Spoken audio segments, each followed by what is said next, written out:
El momento que cambió todo no comenzó con rabia, comenzó con silencio. Un segundo había conversación, el suave tintinear de las copas, el murmullo bajo de los inversores haciendo promesas cuidadosas. Al segundo siguiente la sala se detuvo. Recuerdo eso con más claridad que el propio golpe. Mi nombre es Araminta Calder Hall. Tengo 38 años. Durante 7 años había construido la división internacional de Carter Industries desde una operación menor hasta convertirla en el departamento que aseguraba nuestros contratos más grandes en el extranjero. Negocié acuerdos que nos mantuvieron estables cuando los ingresos nacionales bajaban. Me quedaba hasta tarde más veces de las que planeaba, no para impresionar a nadie, sino porque creía en los sistemas que estábamos construyendo. La gala de primavera en el Hotel Drake de Chicago estaba pensada para reflejar ese progreso. Estaba hablando con una representante de Astbridge Global sobre la renovación de un contrato valorado en varios millones de dólares cuando Nathaniel Carter se acercó a nosotros. Tenía 19 años. Acababa de ser nombrado director junior de operaciones y ya estaba molesto conmigo por haber rechazado una de sus exigencias a principios de esa semana. Interrumpió sin saludar a ninguno de los dos. «Despídela o haré que te arrepientas», le dijo a un gerente senior que estaba cerca, lo bastante alto como para que otros lo oyeran. Le respondí con calma que las decisiones de personal no se tomaban basándose en irritaciones personales. Dio un paso más cerca. Vi la tensión en su rostro antes de sentir su mano cruzar mi cara. No fue lo bastante fuerte como para herirme, pero fue intencional. El salón de baile quedó en silencio casi de inmediato. Las conversaciones se detuvieron. Algunas personas miraron fijamente. La mayoría apartó la vista. Un miembro del equipo de eventos dio un paso hacia nosotros y luego dudó, mirando a través de la sala como si esperara que alguien más interviniera. Seguí la dirección de su mirada y vi a Richard de pie cerca del escenario. Lo había visto. No se movió. Uno de los inversores a mi lado se aclaró la garganta. «¿Todo está bien?», preguntó con cuidado, sin mirar a Nathaniel. «Está bien», dije. Mi voz sonó firme, no estoy segura de cómo. Mi mano quiso subir hasta mi mejilla, pero la mantuve a mi lado. Podía sentir el calor extendiéndose y me concentré en mi respiración. Nathaniel no se disculpó. Se acomodó la chaqueta y se marchó como si la interrupción hubiera sido algo puramente administrativo. Fue entonces cuando entendí algo importante. Si reaccionaba de forma emocional, la interrupción sería yo, no él. No reaccioné. No discutí. Terminé mi frase con el cliente, me disculpé y abandoné el salón. Hay momentos en los que el control importa más que el orgullo, y lo entendí en ese mismo instante. A la mañana siguiente estaba sentada frente a su padre, Richard Carter, en su despacho con vistas al Loop. No me miró a los ojos cuando empezó a hablar. «Mena, me temo que voy a tener que...». Me incliné ligeramente hacia adelante y dije, «Revise primero su bandeja de entrada». Abrió su portátil y empezó a revisar los correos y los archivos adjuntos que le había reenviado la noche anterior. Mientras leía, su expresión pasó de la irritación a algo más cuidadoso. Cuando finalmente levantó la vista hacia mí, entendió que la situación era más grande que una escena pública en una gala. Pero esto no empezó en la gala. Nathaniel Carter se incorporó a la empresa 6 meses antes de la gala. El anuncio lo hizo su padre durante una reunión trimestral de liderazgo. «Va a rotar por varios departamentos», dijo Richard, aprendiendo operaciones desde la base. Esa fue la expresión, desde la base. En menos de una semana Nathaniel tenía un despacho más grande que el mío y un cargo que lo colocaba por encima de gerentes que llevaban allí una década. Director junior de operaciones. Sonaba inofensivo hasta que empezó a usarlo. No era estúpido. Eso habría sido más fácil. Entendía los números. Sabía leer un balance. Lo que no entendía era la contención. En nuestra segunda reunión revisó una propuesta que yo había finalizado para un socio de distribución en Toronto. «Estás pensando demasiado pequeño», dijo, golpeando la página con el dedo. «Aumenta las proyecciones un 20%. Eso sería inexacto», respondí. «La cadena de suministro todavía no puede soportar ese volumen». «Haz que funcione», dijo. La confianza vende. No discutí más. Ajusté el lenguaje, no los números, y envié la versión corregida al cliente antes de que él pudiera hacerlo. Nunca lo notó. Se convirtió en un patrón. Él prometía más de lo que podíamos cumplir. Yo recalibraba en silencio. Él se saltaba cumplimiento. Yo volvía a incluirlos antes de que se firmaran los contratos. Me decía a mí misma que estaba protegiendo a la empresa, no a él.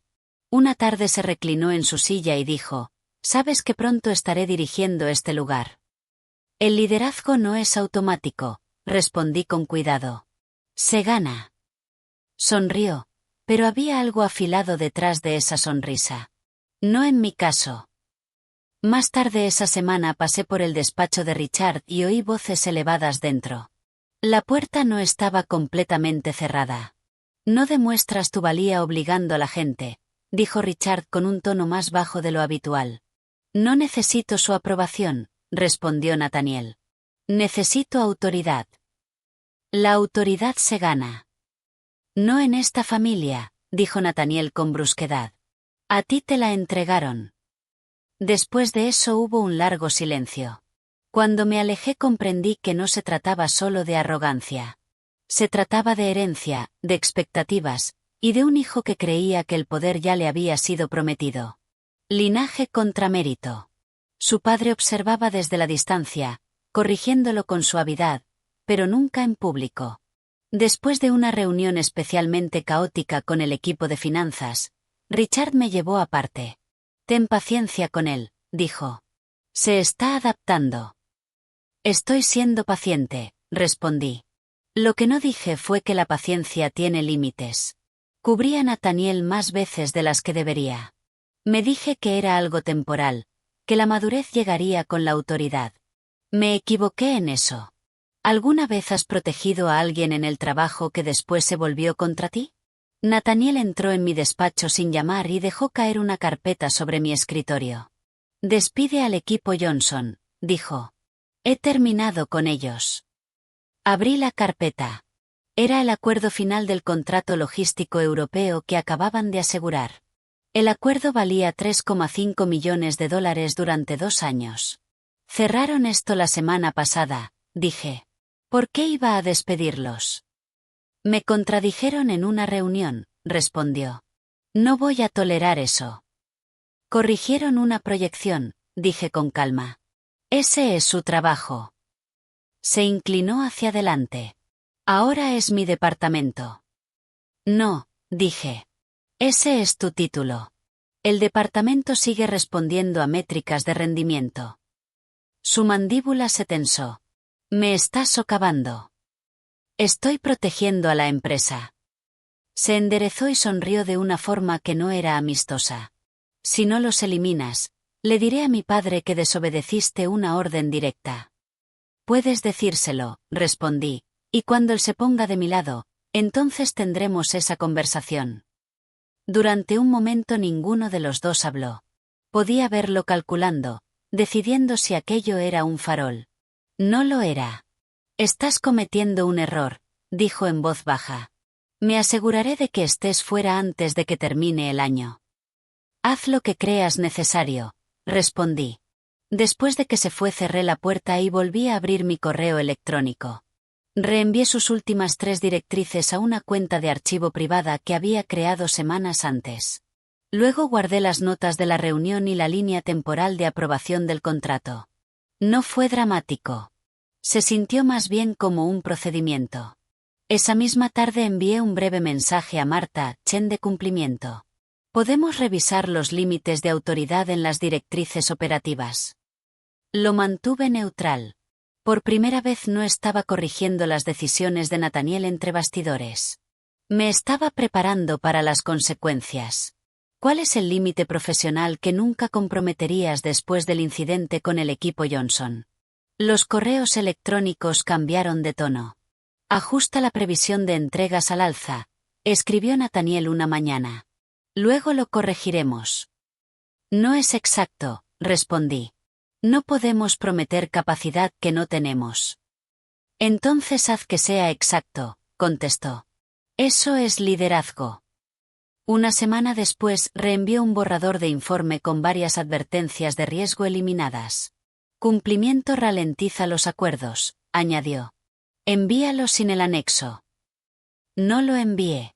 Restauré las advertencias y copié a cumplimiento en silencio. Luego llegó la llamada de Eastbridge Global. Michelle Tan, su directora de alianzas, sonaba medida. Tu director junior dirigió la revisión, dijo. Citó cifras que no coinciden con el contrato. Lo corregiré, le dije. Tendrás las proyecciones revisadas mañana. Después de colgar me quedé sentada un momento. Esto ya no era impaciencia. Era exposición, y la exposición no se queda contenida. Le pedí a Marta Chen que se reuniera conmigo. Nos sentamos en una pequeña sala de conferencias al final de la tarde. Necesito que revises algo, dije, deslizando los correos impresos sobre la mesa. Ella leyó en silencio. ¿Legal ha visto esto? Aún no. Finalmente dijo, esto no es solo una gestión agresiva, es arriesgado. Al día siguiente me reuní con David Álvarez en su despacho. Si estas directrices se siguieran tal como están escritas, dijo mientras revisaba las páginas, tendríamos problemas regulatorios. No las he seguido, respondí. Ese no es el punto, dijo él. Pero las dio. Acordamos documentarlo todo formalmente, pero sin escalarlo todavía. ¿Cuándo sabes que algo ya no es solo incompetencia, sino peligro? Mantener la compostura en la gala fue posible porque entendía el coste de perderla. Lo que no esperaba era cómo ese silencio me seguiría hasta casa. Esa noche me quedé frente al espejo del baño y vi la tenue marca donde su mano había caído. No era dramática. Desaparecería por la mañana. Aún así la toqué, como si confirmara que realmente había ocurrido. Mi teléfono se iluminó con un mensaje de mi hermana mayor. ¿Estás bien? Me quedé mirando la pantalla durante un minuto entero antes de responder. Sí. No era una mentira, pero tampoco era la verdad. Por primera vez desde la gala me permití pensar, si esto sale mal, podría perder todo lo que he construido. El pensamiento no duró mucho, pero estuvo ahí. Me pregunté si había presionado demasiado, si haberle contradicho en público lo había arrinconado. Durante unos minutos incluso pensé que documentarlo todo había sido excesivo, paranoico. Luego abrí mi portátil y releí sus directrices. El lenguaje era claro. El riesgo era real. Reenvié todo el registro a Richard Carter antes de cerrar el ordenador. A la mañana siguiente estaba sentada frente a él en su despacho. He revisado tus correos, dijo sin levantar la vista. Esto ha escalado más de lo que anticipaba. Escaló cuando su hijo me puso las manos encima, respondí. Exhaló lentamente. Mena, estoy intentando gestionar una situación volátil. Gestionarla significa abordarla, no contenerla. Esa fue la primera grieta. Tiene pruebas claras, dije. No puede ignorarlo. No lo estoy ignorando, respondió. Pero suspenderte temporalmente calmará las cosas. Suspenderme, repetí. Es un procedimiento, no un castigo. Envía un mensaje. Me miró a los ojos. Necesito tiempo. En ese momento entendí algo. Él no estaba eligiendo entre lo correcto y lo incorrecto. Estaba eligiendo entre su empresa y su hijo, y creía que podía retrasar esa decisión. Salí del despacho oficialmente en licencia administrativa. Al mediodía el correo interno ya se había enviado. Me había preparado para represalias. No me había preparado para lo silenciosa que se siente la traición. ¿Qué duele más? ¿Perder tu trabajo o descubrir que la lealtad solo iba en una dirección? El correo a toda la empresa salió a las 9:17 de la mañana. Araminta Hall será colocada en licencia administrativa mientras se realiza una revisión interna. Sin explicación. Sin contexto. Solo una frase. Pero en cuestión de minutos mi acceso a los servidores compartidos fue restringido. Mi calendario se vació. Una reunión que había programado con un distribuidor en Berlín desapareció del sistema. Fue eficiente, casi clínico. Entré brevemente en la oficina para recoger algunos objetos personales. Nadie me dijo que no lo hiciera, pero tampoco nadie me animó a quedarme. En el pasillo, un gerente al que había mentorizado durante 3 años me saludó con la cabeza una vez y siguió caminando. Otra compañera se detuvo y dijo en voz baja: «Lo siento, esto no está bien». Yo respondí: «Concéntrate en el cierre del trimestre». Ese fue el cambio. Ya no dirigía la estrategia. Ahora aconsejaba desde los márgenes. En casa esperé. Esa fue la parte más difícil. Esperar sin saber hacia dónde se inclinaría la decisión. A última hora de la tarde sonó mi teléfono. Era Marta. «Hemos enviado el informe al consejo». «¿Todo?», pregunté. «Sí. Cada directriz. Cada anulación documentada». «Richard lo sabe». «Ahora sí». Unos minutos después llamó David. «El consejo ha convocado una sesión de emergencia. Esto no es una revisión menor». «¿Se espera que asista?» «Aún no». Colgué y me quedé sentada en silencio durante mucho tiempo. La licencia estaba pensada para aislarme. En cambio, había llevado la conversación más allá del control de Richard. ¿Alguna vez has sentido que te borran de la noche a la mañana? La llamada para comparecer ante el consejo llegó a la mañana siguiente. Cuando entré en la sala de conferencias del piso 32, 12 directores ya estaban sentados. Nadie sonreía. Richard estaba al fondo de la mesa. Nathaniel a su lado, rígido pero desafiante. El presidente empezó sin preámbulos. «Hemos revisado el informe de cumplimiento. Queremos aclaraciones». Marta resumió primero la documentación: fechas, correos, directrices específicas para alterar previsiones, saltarse procedimientos de revisión y eliminar advertencias de riesgo. No elevó la voz. No editorializó. Después habló David. «Si estas directrices se hubieran ejecutado tal como están escritas, la empresa podría haber enfrentado sanciones regulatorias y violaciones del deber fiduciario». Nathaniel se inclinó hacia adelante. «Está exagerando. Yo estaba presionando por crecimiento. Ella me socavó desde el principio». Lo miré, pero me dirigí al consejo. «Cada correo que reenvié está sin editar. Pueden revisar las marcas de tiempo originales». Me interrumpió. «Intentas sabotearme porque no respetas mi autoridad». Un director al otro lado de la mesa habló con cautela. «También debemos considerar el daño reputacional para la familia fundadora». Otro respondió de inmediato: «Nuestra responsabilidad fiduciaria es con los accionistas, no con el legado». La sala se dividió por primera vez. Nathaniel dudó. «Habríamos alcanzado los objetivos». «Esa no es la cuestión», respondió el director. El presidente se volvió hacia Richard. «¿Era usted consciente de estas comunicaciones?» Richard se aclaró la garganta. Sabía que había tensiones. No conocía la magnitud. Por un segundo me miró como si pidiera algo. Comprensión quizá. No se la ofrecí. Marta deslizó un último documento sobre la mesa. «Eastbridge Global envió esta carta esta mañana». El presidente leyó en voz alta: «Si la inestabilidad operativa continúa, reconsideraremos nuestra asociación». Ese contrato representaba decenas de millones de dólares en ingresos a largo plazo. La sala lo absorbió en silencio. La voz de Nathaniel se volvió más aguda. «Están blufeando».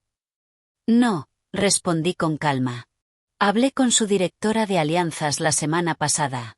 No lo están». El silencio volvió a caer, más pesado esta vez.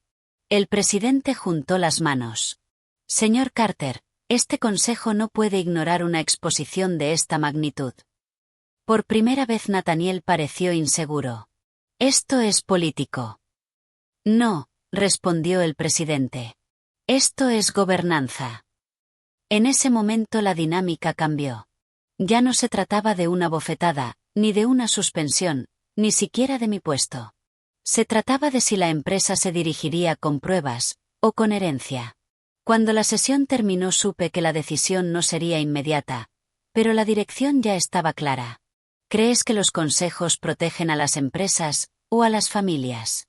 2 días después de la reunión del consejo, Richard me llamó de nuevo a la oficina. Su tono era distinto, controlado pero más frágil. El consejo ha pedido la dimisión de Nathaniel, dijo. Con efecto inmediato. Cuando no respondí enseguida añadió, se trasladará a supervisar inversiones privadas en el extranjero. Es la opción más limpia. ¿Es voluntario?, pregunté. Es necesario. Fue lo más cerca que estuvo de admitir la verdad. ¿Y usted?, pregunté. He aceptado dimitir mientras se revisa el liderazgo. Hizo una pausa. Se presentará como una transición estratégica.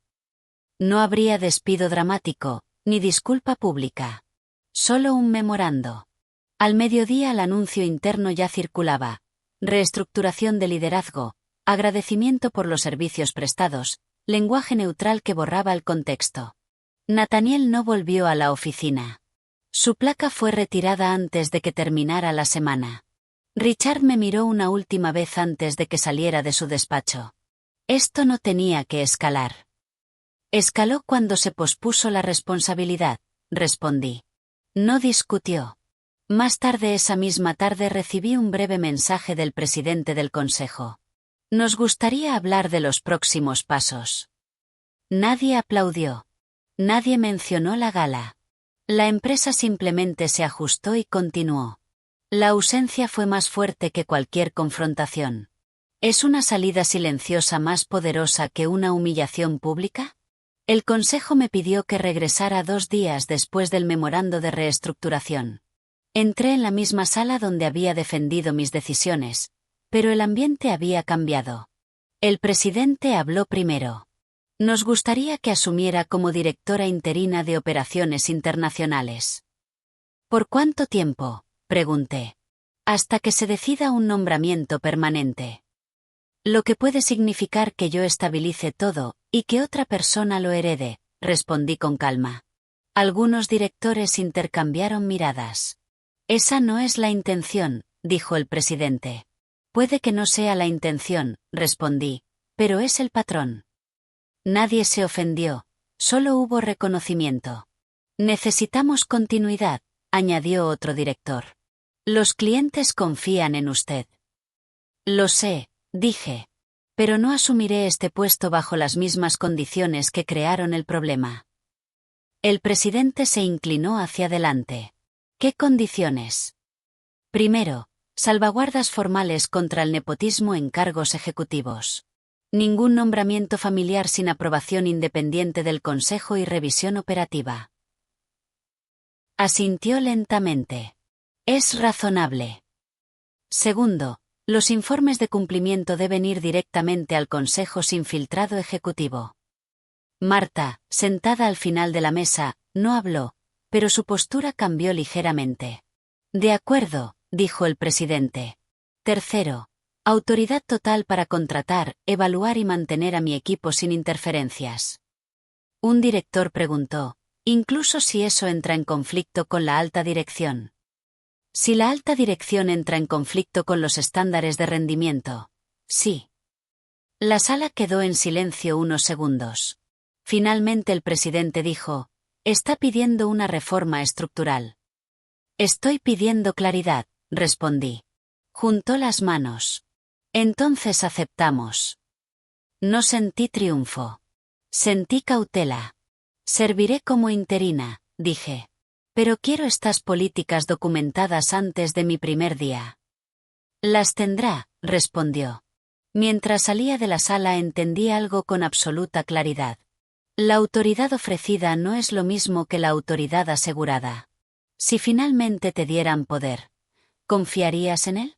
1 año después volví a entrar al Hotel Drake para la gala de primavera. Esta vez mi título decía vicepresidenta de Operaciones Internacionales. El Consejo había hecho permanente el nombramiento 3 meses después de aceptar el cargo interino. Las políticas que discutimos fueron firmadas e implementadas. Cumplimiento ahora reportaba directamente al Consejo. Los nombramientos ejecutivos requerían revisión independiente. No era revolucionario, pero era claro. Cuando entré al salón varios clientes se acercaron primero. «Es bueno ver estabilidad», dijo Michelle Tan de Astridge mientras me estrechaba la mano. «Renovamos por otros 3 años». «Agradezco la confianza», respondí. «No es confianza», dijo ella. «Es consistencia». Esa palabra valía más que cualquier aplauso. Más tarde esa noche uno de los directores se acercó cerca del centro del salón. «Gestionó bien la transición», dijo. «Hice cumplir lo que acordamos», respondí. Sonrió ligeramente. «No todo el mundo lo habría hecho». «No estaba interesada en ganar», dije. «Estaba interesada en evitar que esto volviera a ocurrir». Asintió y se marchó. Pasé por el mismo lugar exacto donde Nathaniel me había abofeteado el año anterior. Solo lo noté porque el recuerdo apareció un instante. Ya no había rabia asociada a él. Solo contexto. A principios de esa semana una gerente junior me había preguntado en privado, «¿Cómo lograste mantener la calma durante todo eso?» «No siempre me sentí calmada», le dije. «Me sentí preparada». La preparación fue la diferencia. Documentación, límites claros, negarse a reaccionar desde la humillación. Eso fue lo que cambió el resultado. Si hay algo que he aprendido es esto. No confundas el ruido con el poder. La persona más ruidosa de la sala rara vez controla la estructura que está debajo. Y si alguna vez te encuentras en una posición donde se abusa de la autoridad, protégete con hechos antes de proteger tu orgullo. La música volvió a sonar. Las conversaciones continuaron y el evento siguió sin incidentes. Sin espectáculo, sin confrontación. Solo dinámicas diferentes. La venganza no fue ruidosa. Fue estructural.